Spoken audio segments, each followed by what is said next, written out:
I still remember the way my uncle looked at me that day, like he already knew the truth before I even opened my mouth. My stomach twisted, but I lied anyway. It all started with Mama Nkechi's goat. Mama Nkechi was one of the oldest women in our village. She had no husband, no children, just her goat, Ego, whom she treated like family. She walked with it, talked to it, even scolded it like a stubborn child.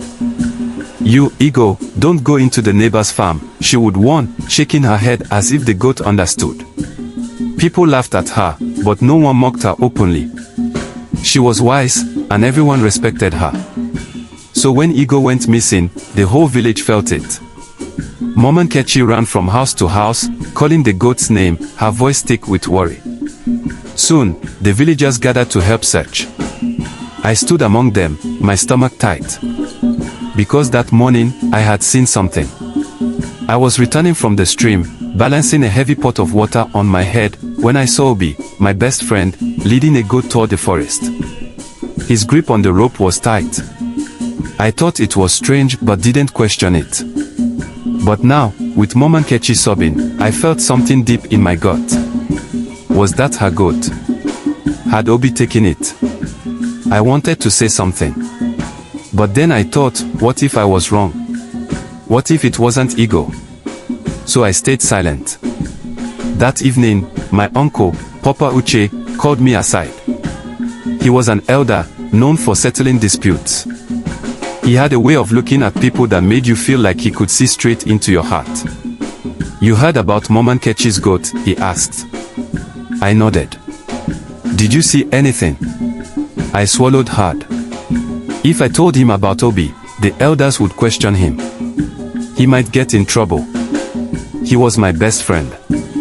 I couldn't do that to him. So I shook my head. "No, I didn't see anything." My uncle held my gaze for a long moment.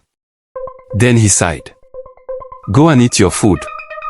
I turned away quickly, but the guilt sat in my chest, heavy like a stone. 2 days passed. No one found Ego. Some believed it wandered too far. Others whispered about thieves. Then, the hunters returned with news. They had found a goat's skin near the river, stripped clean. Someone had stolen Ego, killed it, and sold the meat in the next village. Mama Nkechi collapsed in grief. The village was furious. This was not just theft, it was wickedness. Some elders even muttered about curses. That night, Obi came to my house. His hands were shaking. His eyes were red. "I didn't think it would be this bad," he whispered. I stared at him, my heart pounding. "It was Ego, wasn't it?" He nodded. "I just needed money," he said, his voice breaking. "My mother is sick. I couldn't watch her suffer anymore. I thought if I sold the goat, no one would know. No one would know. Except I had known." I lay awake all night, thinking about Mama Nkechi's tears, Obi's trembling hands, and the weight of my silence. The next morning, I couldn't take it anymore. My uncle was sitting outside, sharpening his machete. My hands were shaking as I stood in front of him.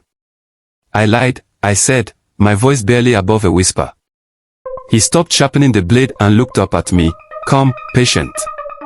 "I saw Obi with a goat that day," I admitted. "I didn't know for sure, but I had a feeling. I should have said something." Papa Uche nodded. "Come with me." I followed him to the elders. My voice shook as I told them the truth. They called Obi, and when they asked if it was true, he didn't even try to deny it. He knelt before Mama Nkechi, his head bowed in shame. "I am sorry," he said. "I will do whatever it takes to make it up to you." The elders didn't punish him the way I had feared. Instead, they decided that he would work for Mama Nkechi until he repaid her loss. Every morning, Obi fetched water, cleaned her house, and carried her firewood.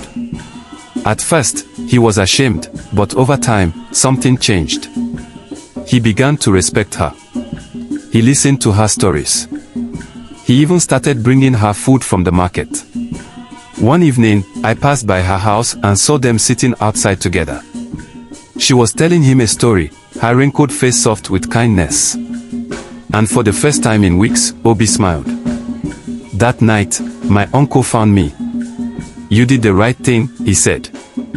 But I was too late, I replied. If I had spoken earlier, maybe none of this would have happened. Papa Uche placed a hand on my shoulder. The truth is like smoke, he said. You can cover it for a while, but it will always rise. I carried those words with me for a long time. That was the day I learned keeping quiet when you know the truth is just another way of telling a lie. And every lie, no matter how small, has a price. Don't forget to subscribe.